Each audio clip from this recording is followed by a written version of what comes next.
Hi students, welcome back to our channel. Today இந்த வீடியோல நம்ம என்ன பார்க்க போறோம்னு பாத்தீங்கன்னா சென்னை உயர்நீதிமன்றத்துல ஒரு புதிய வழக்கு வந்து பாத்தீங்கன்னா போட்டுருக்காரு. இந்த வழக்கு வந்து யார் போட்டுருக்காருன்னா ராம்குமார் ஆதித்யன்ங்கற ஒரு வழக்கறிஞர் தான். இவர் என்ன அந்த வழக்கு போட்டுருக்காருன்னா இப்போ ரீசன்ட்டா வந்து பாத்தீங்கன்னா Madras university, Madurai Kamaraj university, Bharathiar university, Bharathidasan university arrear எக்ஸாமினேஷனுக்கான ரிசல்ட்ஸ் வந்து பாத்தீங்கன்னா பப்ளிஷ் பண்ணியிருந்தாங்க. கோர்ட்டில் வந்து கேஸ் நடந்துட்டு இருக்கும்போதே எப்படி வந்து அரியர் எக்ஸாமினேஷனுக்கான ரிசல்ட்ஸ் வந்து பப்ளிஷ் பண்ண முடியும், இந்த அரியர் எக்ஸாமுக்கான ரிசல்ட்ஸ் வந்து மறுபடியும் வந்து பல்கலைக்கழகம் வந்து திரும்ப பெற வேண்டும் அப்படிங்கிற மாதிரி சென்னை உயர்நீதிமன்றத்தில் ராம்குமார் ஆதித்யங்கிற ஒரு வழக்கறிஞர் வந்து பார்த்திங்கன்னா கேஸ் போட்டிருக்காரு. ஸோ இதில் சப்ஸ்கிரைபர் நிறைய பேர் வந்து கேட்டிருந்தீங்க என்னென்னா இந்த அரியர் எக்ஸாமினேஷன் அந்த ரிசல்ட்ஸ் விட்டுருந்தாங்க பார்த்தீங்களா, அதை மறுபடியும் வந்து வாபஸ் வாங்கிக்குவாங்களா, வித்ட்ரா பண்ணிடுவாங்களா அப்படிங்கிற மாதிரி நிறைய பேர் கேட்டிங்க. ஸோ அதுக்கான விளக்கத்தை தான் இந்த வீடியோவில் பார்க்க போகிறோம். அதுக்கு முன்னாடி சேனலை சப்ஸ்கிரைப் பண்ணுங்கள், கீழே இருக்கிற பெல் ஐக்கனை கிளிக் பண்ணுங்கள். வாங்க வீடியோக்குள்ளே போகலாம். இப்போ இந்த அரியர் எக்ஸாம் கேன்சலேஷன் ஜியோக்கு ஃபஸ்ட்டு வந்து எதிர்ப்பு தெரிவிச்சது யாருன்னா இந்த ராம்குமார் ஆதித்யன். இவர் தான் வந்து பார்த்திங்கன்னா எதிர்ப்பு தெரிவித்து சென்னை உயர்நீதிமன்றத்தில் கேஸ் வந்து போட்டிருந்தார் ராம்குமார் ஆதித்யன். ஸோ அந்த கேஸ் வந்து நவம்பர் 20 வந்து வழக்கு விசாரணை வந்து வரதா இருந்தது.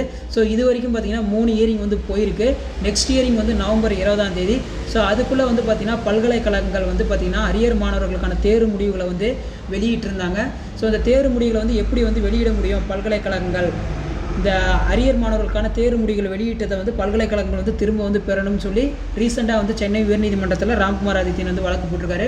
இப்போ இந்த மாநில அரசோட கட்டுப்பாட்டில் தமிழ்நாட்டில் மட்டும் மொத்தமாக வந்து ஒரு 13 யூனிவர்சிட்டி இருக்குது. அந்த 13 யூனிவர்சிட்டியில் 12 யூனிவர்சிட்டி வந்து ஆட்சி மன்ற கூட்டம், அதாவது சிண்டிகேட் கவுன்சில் செனட்டில் அரியர் மாணவர்களுக்கான தேர்ச்சி வழங்கும் ஒரு ஆலோசனை நடந்துட்டு தான் அரியர் எக்ஸாமினேஷன் கேன்சல் பண்ணிட்டு அரியர் ஸ்டூடெண்ட்ஸ்க்கு மினிமம் பாஸ் மார்க் வந்து கொடுத்துருந்தாங்க.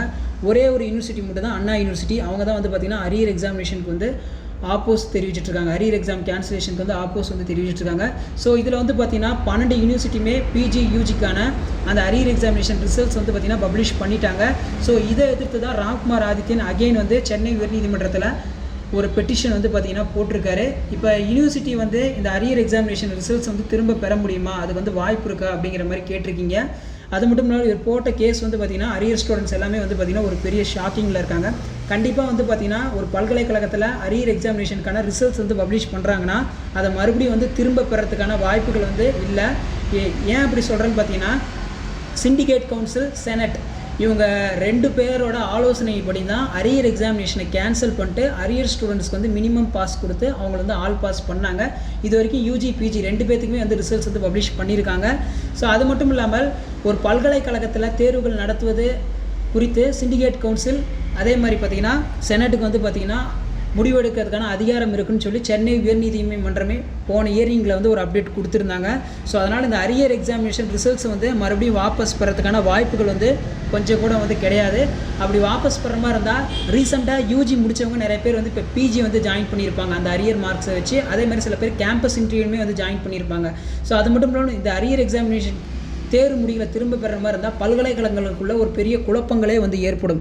டோட்டலாக வந்து பார்த்திங்கன்னா கன்ஃபியூஷனாக இருக்கும். ஸோ அதனால் கண்டிப்பாக வந்து இந்த அரியர் எக்ஸாமினேஷன் வந்து திரும்ப பெறதுக்கான வாய்ப்புகள் வந்து பார்த்திங்கன்னா மிக மிக குறைவு தான். நீங்கள் யாரும் வந்து ஒரியாக தேவையில்லை, சரிங்களா? ஸோ அது மட்டும் இல்லாமல் இது வரைக்கும் Madurai Kamaraj university, Madras university, Bharathiar university, Bharathidasan university இவங்களாம் அரியர் எக்ஸாமினேஷனுக்கான ரிசல்ட்ஸ் வந்து பார்த்திங்கன்னா பப்ளிஷ் பண்ணிட்டாங்க. ஸோ கண்டிப்பாக வந்து மற்ற யூனிவர்சிட்டியும் வந்து ரிசல்ட்ஸ் வந்து பப்ளிஷ் பண்ணிடுவாங்க. ஸோ இதை குறித்து நீங்கள் எந்த ஒரு குழப்பமும் அடைய தேவையில்லை.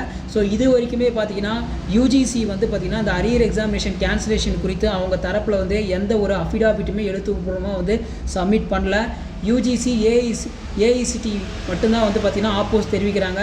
அரியர் எக்ஸாம் கேன்சலேஷனுங்கிறது பல்கலைக்கழக மானியக் குழுக்கு எதிரானது. அது மட்டும் இல்லாமல் இது வரைக்கும் 3 ஹியரிங் போச்சு. அந்த 3 ஹியரிங்லையுமே சென்னை உயர்நீதிமன்றம் அரியர் எக்ஸாம் கேன்சலேஷன் அதே மாதிரி அரியர் எக்ஸாமினேஷன் ரிசல்ட்ஸ் பப்ளிஷ் பண்ணதுக்கு சென்னை உயர்நீதிமன்றம் எந்த ஒரு ஸ்டே ஆர்டருமே கொடுக்கல. ஸோ இதிலேருந்து நீங்கள் நல்லா புரிஞ்சுக்கோங்க, இந்த அரியர் எக்ஸாம் கேன்சலேஷன் கண்டிப்பாக வந்து செல்லும். அது மட்டும் இல்லாமல் இந்த அரியர் எக்ஸாமினேஷன் ரிசல்ட்ஸ் வந்து திரும்ப பெறத்துக்கான வாய்ப்புகள் இல்லை.